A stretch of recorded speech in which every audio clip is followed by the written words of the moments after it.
Hello everyone. Welcome to the Bedford Boys Tribute Center, located in the historic and iconic Green's Drugstore. Green's Drugstore, like any other small community in the country, was the beehive of activity of the town's people. Bedford was a small little town, only 3,200 people. Everybody knew everybody. The elementary and high school was right up the street, a good block and a half, and many of the Bedford boys growing up as young teenagers worked part-time here at Green's Drugstore with Charlie and Ann Green. And plus, the popularity of the hangout center of the youth of Bedford was Green's Drugstore for one reason: the invaluable soda fountain, wherein, believe it or not, the best two-scoop ice cream sodas in the Commonwealth of Virginia was whipped up in Green's Drugstore, and the cost, 5 cents. Hope everyone's sitting down when I tell you a gallon of gasoline was only 11 cents. What a value. Now, as you proceed into Green's Drugstore, we do want to caution you of your balance and walking. I use this just as a crutch once in a while, and the reason is the building is so old. Built in 1886, and there's not a level floor in Bedford. So just be careful. Now, all the portraits that you see on this wall are not the Bedford boys. Please come along with me. And what these are, following the tradition of Charlie and Ann Green. During the war, they asked all their pharmaceutical customers if they had a relative serving overseas, please bring their pictures in, little pictures of which they would show in the 2 front windows of the store, commemorating their service as part of the greatest generation. When we opened the Tribute Center 6.5 years ago, June the 1st of 2019, we continued that tradition and asked all Bedford residents to bring portraits in of their fathers and grandfathers and uncles who served in World War II.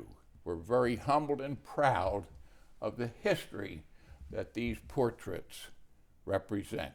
Everyone a hero. And if you'll follow me, we come over here to this one display case which honors the 19 Gold Star mothers who lost their sons and the 5 widows who lost their husbands. And you may ask, what is this wooden platform here? This is a 16 by 10 foot section of the old Bedford High School auditorium stage. Go back 5 years ago. Sadly, the high school had a fire, as you may recall, but today it has been converted and restored into 59 apartments. But go back to Memorial Day of 1945. The war in Europe was over for 2 weeks. The American Legion post here in town, Post 54, hosted all the 19 Gold Star mothers and the 5 widows to the high school, standing room only.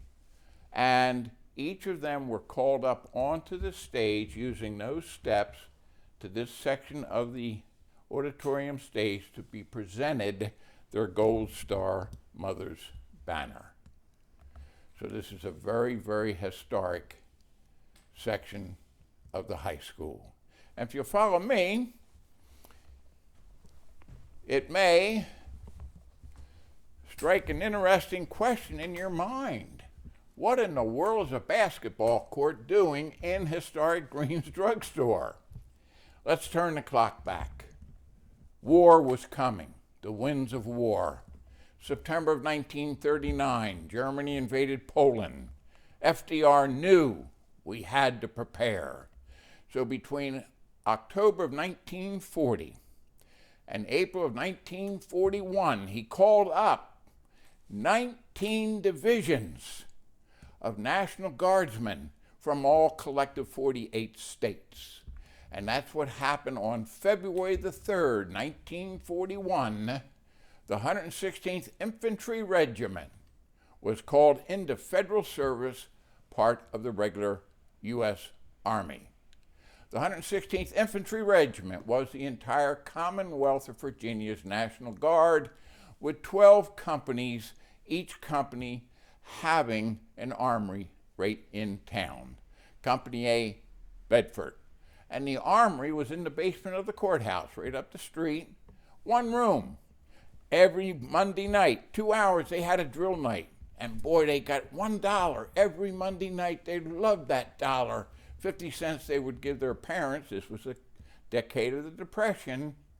And then that other 50 cents, they'd splurge on their lady friends with the sodas, ice cream sodas, and of course the gallon of gasoline in their brand new uniforms. Oh, they were a bunch of hams, I have to tell you. Never foreseeing that this was years before Pearl Harbor. But when that happened, 10 months later, after February the 3rd, on December the 7th of 1941, okay, we were in it. But the following Saturday night, February the 8th, oh my goodness gracious, the whole town of Bedford turned out for the farewell parade. And I mean, everybody turned out. Boy, the women threw flowers at the troops. They had a little spirits from Franklin County. It was a block party never to be duplicated again. Where did they go late that afternoon after the parade? They ended up in the high school for the farewell dance party, and that dance was conducted on the basketball court, and this is a section of the court that you see right before you that they danced on 85 years ago. One of the two original backboards, notice the original scoreboard, chin-up bar, and the basketball court did not have bleachers. They had the catwalk that went around, okay? And you sat up there and looked down on the court. And when we had this brought in from the high school, boy, were we in for a shock. Underneath those benches, they're the original ones, are wads of petrified bubble gum from the kids, sticking them under the benches so the teachers wouldn't catch them chewing gum. Now, if you'll follow me into this portion of the Tribute Center, and this is dedicated to our 38 Bedford boys. 38 boys consist of, these are the boys who we lost, 19 in the opening minutes of the invasion, sadly never fired a shot.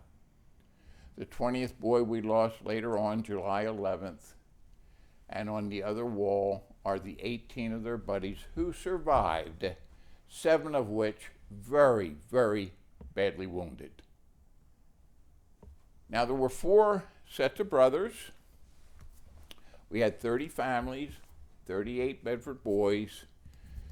2 sets, sadly, we lost one brother, the other returned badly wounded.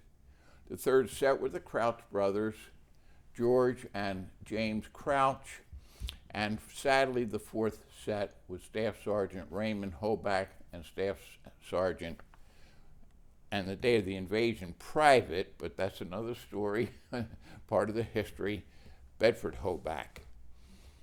So we had the Stevens brothers. We lost Ray on the beach. His brother Roy returned.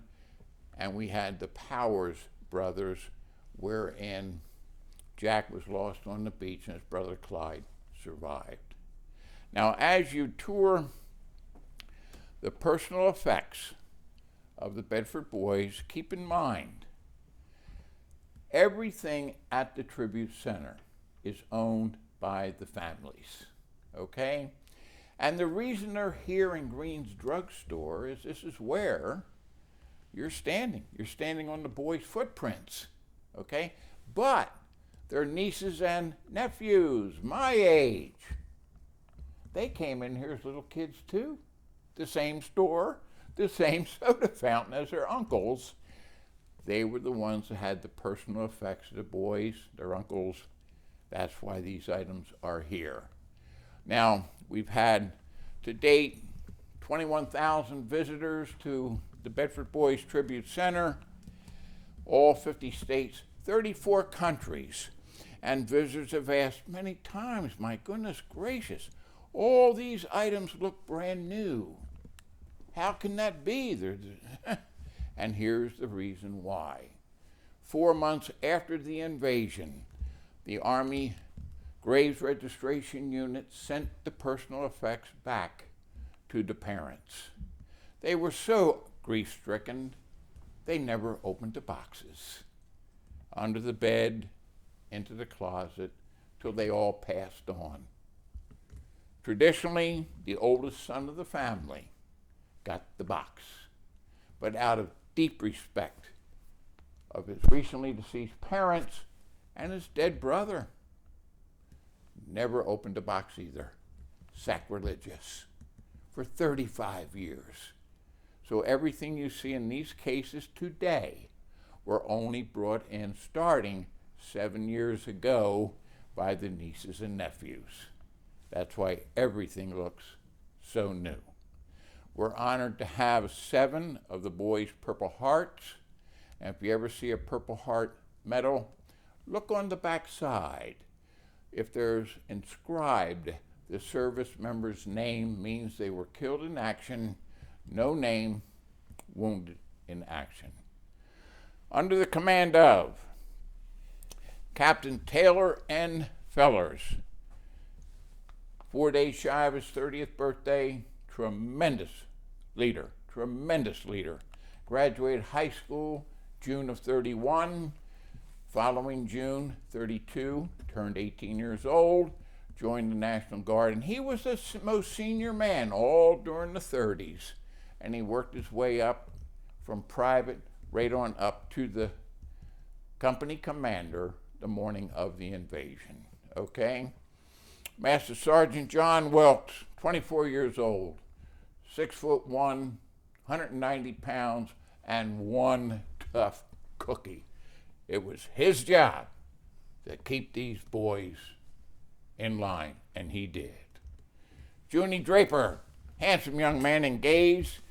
In the case, you'll see a blood-stained personal hunting knife that the sheath was blood-stained, taken off his remains in the invasion. Ray Stevens,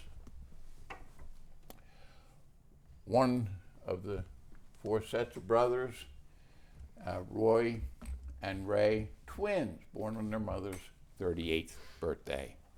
And we have Dickie Abbott, Leslie C. Abbott. Oh, my goodness gracious.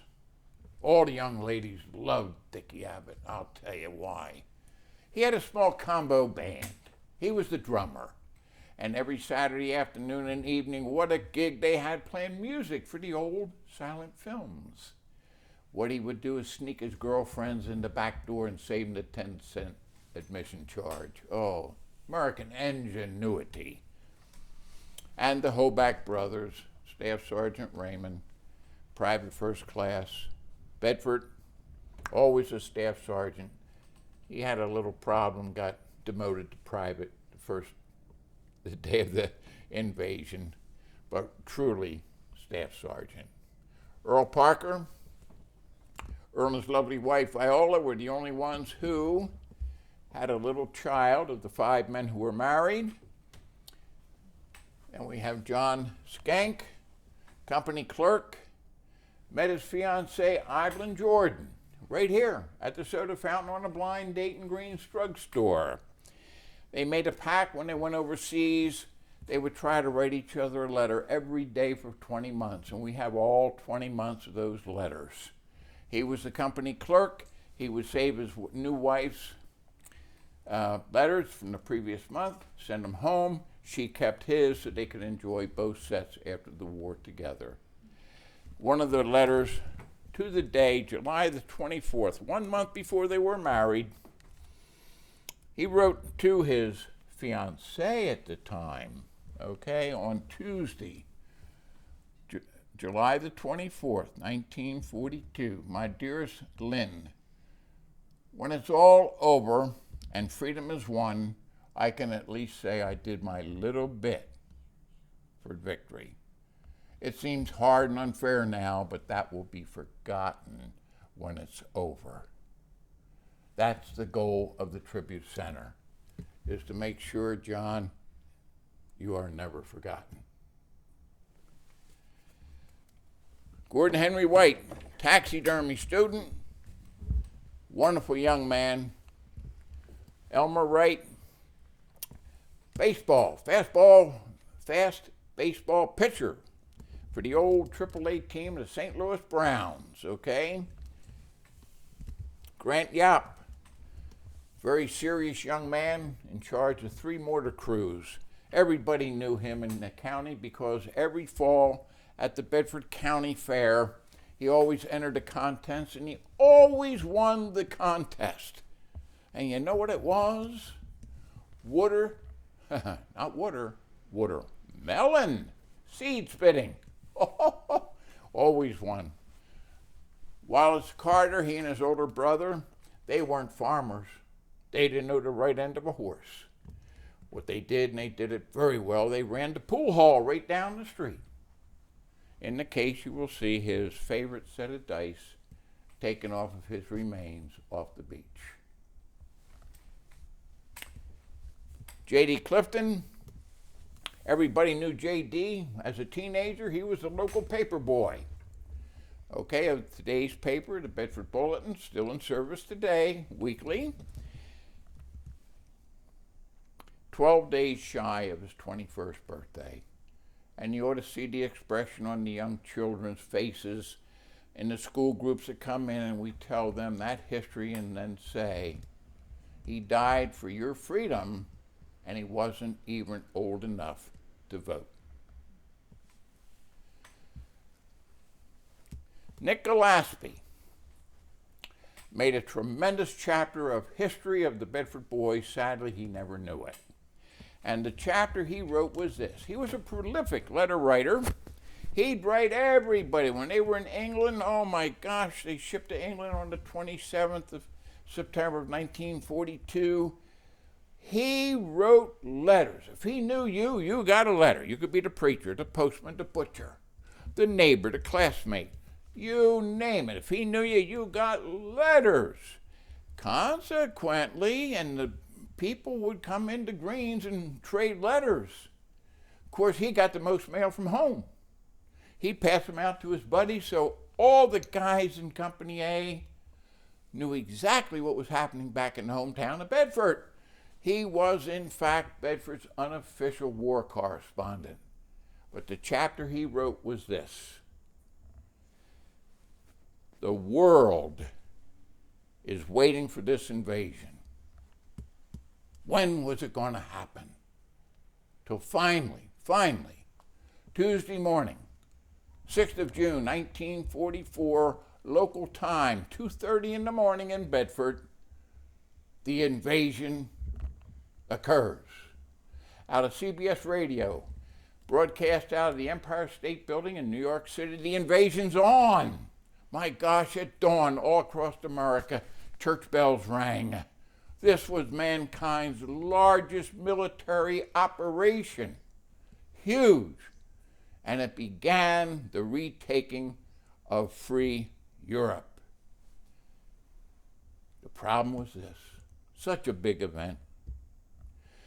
The mayor of Philadelphia actually rang the Liberty Bell. First time since 1846. That's how big of an event this was.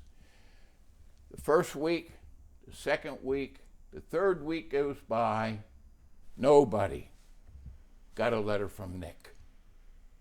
This was the chapter he wrote, never knew it. The red flags in Bedford. Something has gone wrong. Where are our Bedford boys? Jack Powers, quite a guitarist, took his guitar with him to England. John Franklin Reynolds, Little Jack, he was the company runner.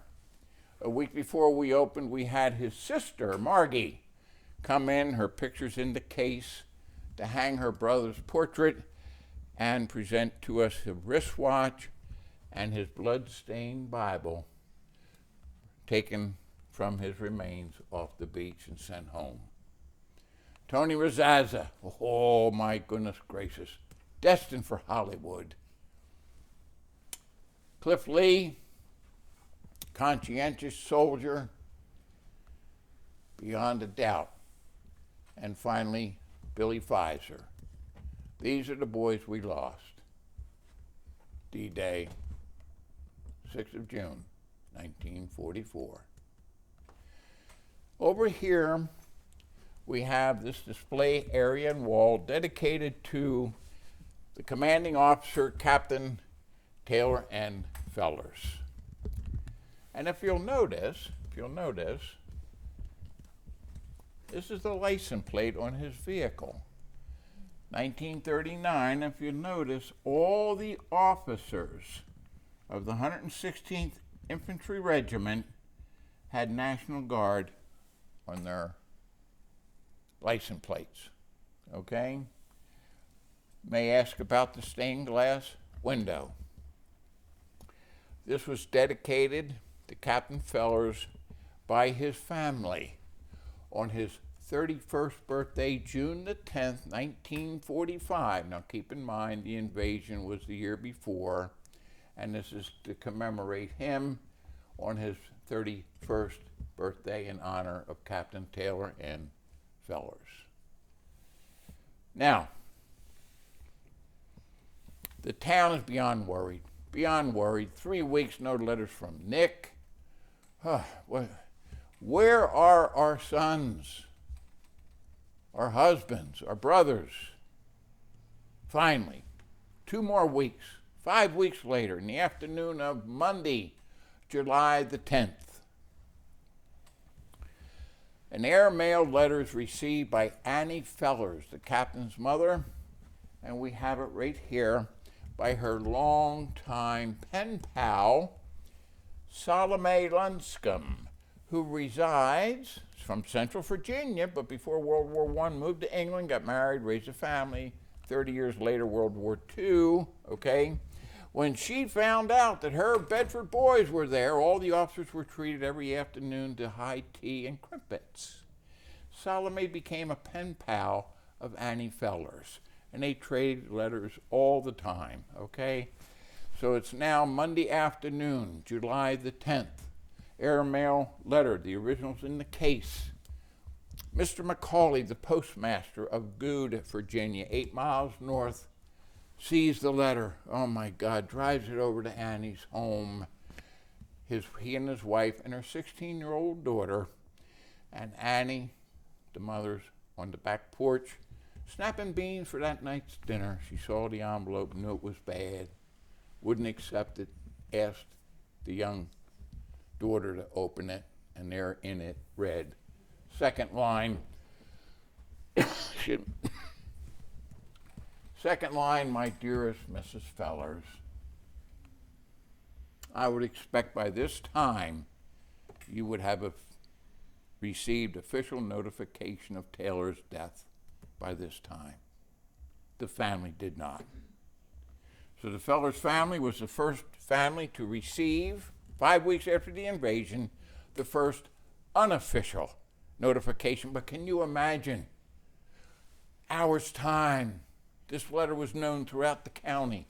Oh my God, the town is expecting the worst. And it happened the following Monday, July the 17th, when young 21-year-old Elizabeth Tays came into Green's Drugstore. She was a Western Union operator. Customarily, she would then notify the regional headquarters of Western Union by turning the on button on the machine and greet it by saying, "Good morning, Roanoke, Bedford." And that morning, okay? 6 weeks after the invasion, they responded back customarily, "Good morning, Bedford," Roanoke. But that day continued, "We have casualties." And on that day, she received 9 telegrams. The first 4 killed in action, the next 5 wounded or missing. That was the day that Bedford fell on her knees and has never been the same. This is the actual teletype message machine that those messages were received on. If you follow me here,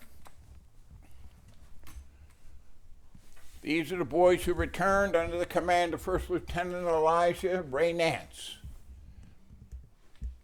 Wounded 3 times on the beach, 22 hours, evacuated the next afternoon, Wednesday, June the 7th. We have Roy Stevens, brother of Ray, Clyde Powers, the brother of Jack, lost on the beach. Staff Sergeant Alan Huddleston was the last Bedford boy to pass on, ironically, this past February the 10th, 2016, 10 years ago. He passed on, so all the boys are gone. The company cook, Staff Sergeant Earl Newcomb, Tony Marsico, tremendous baseball player on the 116th baseball team that won the World Series in England. Very proud of that. And then we come over here to the items of First Lieutenant Ray Nance, the executive officer. And in the case, you'll see a wristwatch. History never stops being made in Green's Drugstore. And the occasion is this. On June the 4th, Weymouth Harbor, England, our boys are getting ready to board the British naval troop ship, the Empire Javelin. And young little Jack Reynolds, the company runner, conscientious young man, came running up to the lieutenant. He says, "I got a problem, Lieutenant." He says, "I'll deliver any message you have, but I don't have a watch. I can't tell the time." "Don't worry, little Jack, relax. Take this new watch. I just got it from the PX. Excuse me. It's yours till I call for it back." That's the watch you saw in the case over there that he was wearing when he was lost on the beach.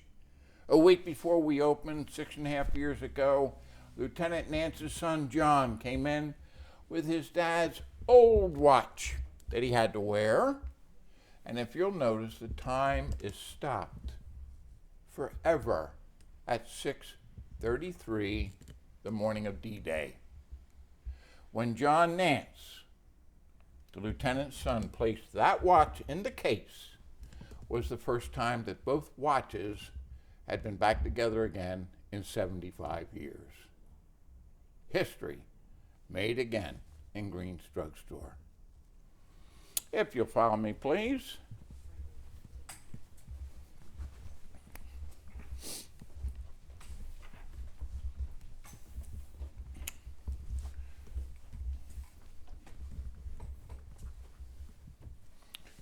This section is devoted to the 5 widows.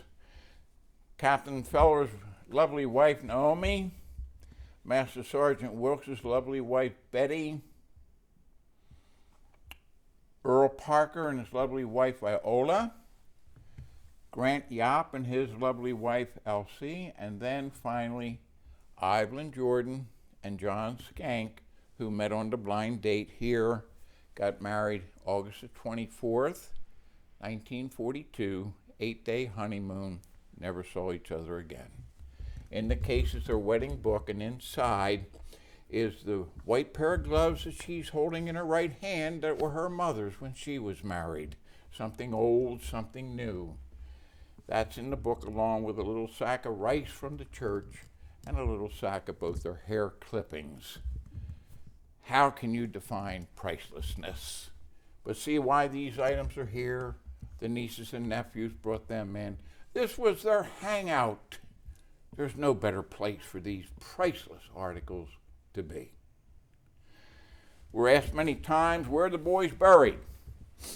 Our 20 boys that we lost, families made the decisions under executive orders of President Truman to make a decision to leave your loved one overseas or bring them home at military expense.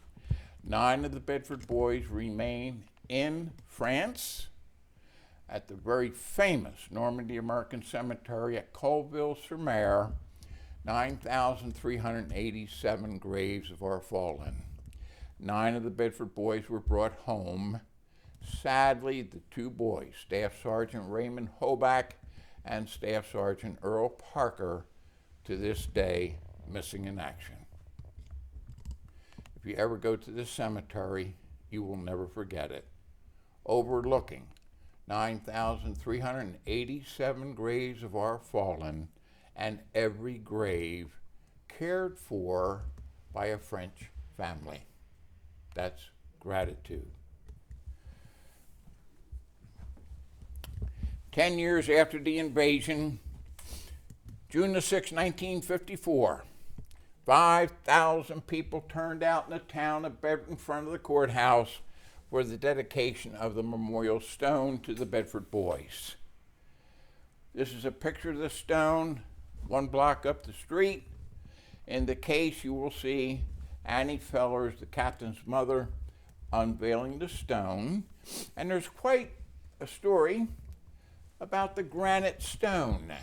That was a gift to Bedford from the Republic of France, because the night of the invasion, the 1st command post of the 116th Infantry Regiment, when they landed at Vierville, was inside a granite quarry. So the French government got a chunk of it, put it on a freighter, 6-day crossing into New York City for the purposes of the memorial, okay? The problem was, when they arrived in New York City, right smack in the middle of a huge dock worker strike. Oh my God. When the dock workers found out what that stone was for, they stopped the strike, called it off, loaded that stone on a rail car so it got down to Bedford in time for the 10th anniversary memorial service. That's patriotism. When the war ended, badly wounded, but healed up, First Lieutenant Ray Nance, again wounded 3 times on the beach, went back on the farm, 1.5 years on the family's farm. He could not continue farming. He was badly wounded, almost lost his right foot. Came into town, took a new job that almost killed him. Could you believe it? After everything he was through. That job was rural postman. What?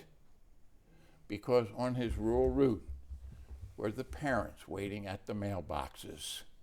Ray, you were there. What was my son's last words? How could you let this happen? 2.5 years of that. That's PTSD. He got fed up. He said, I've got to do something. We've got to pick this town up out of its sorrow.